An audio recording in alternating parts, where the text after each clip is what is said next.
Sabe, o que é que vem depois de uma vitória daquelas, esmagadora?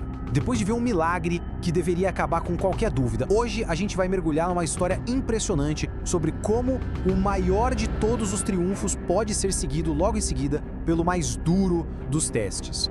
Essa é a pergunta que está bem no coração da nossa análise. Depois de um momento de libertação divina, o que vem a seguir? A euforia da vitória dura para sempre ou a realidade dura do deserto acaba sempre aparecendo?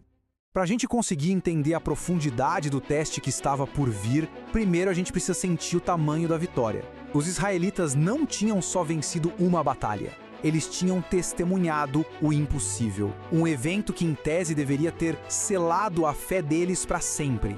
Vamos tentar imaginar a cena por um instante. De um lado, o exército mais poderoso do mundo vindo para cima. Do outro, um mar que não dá para atravessar. A aniquilação parecia certa. E aí o impossível acontece. A alegria e o alívio daquele momento foram tão gigantes que eles explodiram num canto de vitória que ecoou por toda a praia. E é aqui que a gente vê a ironia brutal da situação. Num momento, aquela euforia de uma vitória que parecia prometer uma ajuda divina sem fim. E logo no momento seguinte, a realidade esmagadora. 3 longos dias de caminhada debaixo do sol do deserto sem uma gota d'água. Glória e sofrimento, separados por pouquíssimas horas.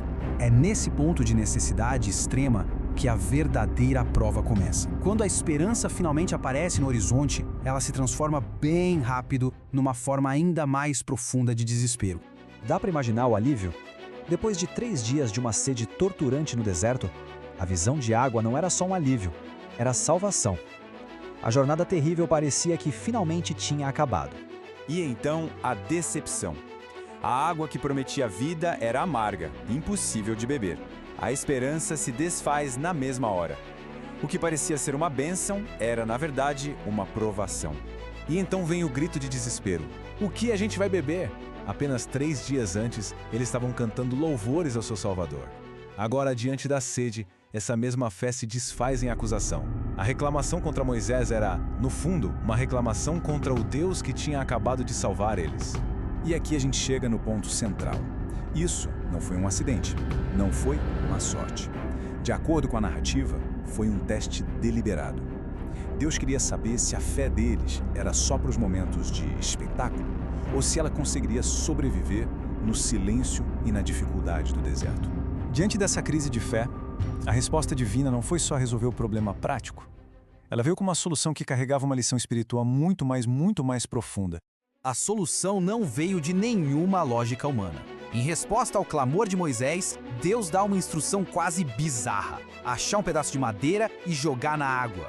E num ato de pura fé, o impossível acontece de novo. A água amarga fica doce. Mas olha só, o milagre da água doce não era o ponto final, era o ponto de partida. Deus usou essa demonstração de poder para introduzir algo muito mais fundamental, um princípio de como viver sob a proteção dele. E aqui está a chave da lição.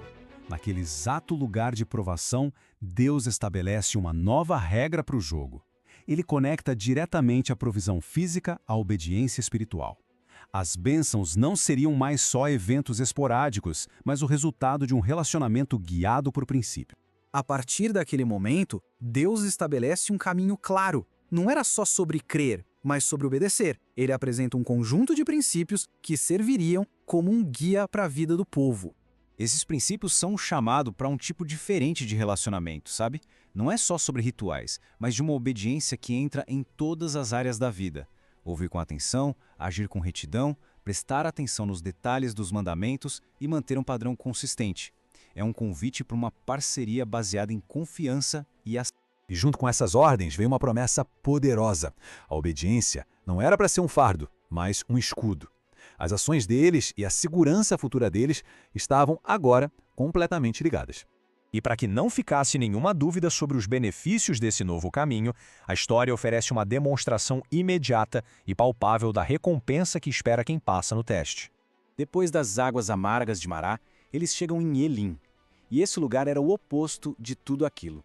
Um lugar de descanso, de fartura, de provisão, simbolizando a bênção que aguarda depois da provação. A abundância aqui era específica e simbólica. Não era só uma fonte, mas 12 fontes de água, uma para cada tribo de Israel. Um sinal bem claro de que a provisão de Deus era completa e pessoal para todo o povo. E além da água, 70 palmeiras, um número que muitas vezes simboliza perfeição e plenitude.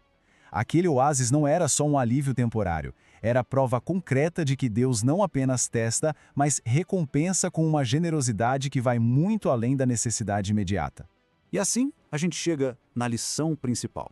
A provisão de Deus e os seus princípios não são duas coisas separadas, são os dois lados da mesma moeda. Ele está disposto a sustentar todas as áreas da nossa vida, mas o acesso a essa bênção completa está totalmente ligado à nossa disposição de seguir o caminho dele. E isso traz a lição de volta para nós, né? Depois dos nossos grandes momentos de vitória, das nossas travessias do Mar Vermelho, como é que a gente reage quando a primeira dificuldade, inevitavelmente, aparece? Quando encontramos a nossa própria água amarga, a nossa fé se aprofunda no teste ou se desfaz na sede? Fica aí a reflexão.